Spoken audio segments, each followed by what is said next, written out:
котел Багратион, которая окружала немецкие войска в районе Белоруссии. Пришлось форсировать Днепр. Туда с легкой, быстро, с ура.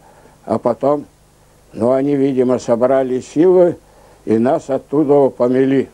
Да, обратно пришлось форсировать.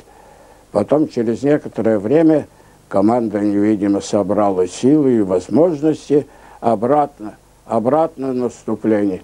Таким образом, Днепр в районе Могилева мне пришлось перейти трижды. Туда, обратно и туда. Вот. Но эта армия, вернее, сражение Багратиона, это почти что второй Сталинград был. Котел был.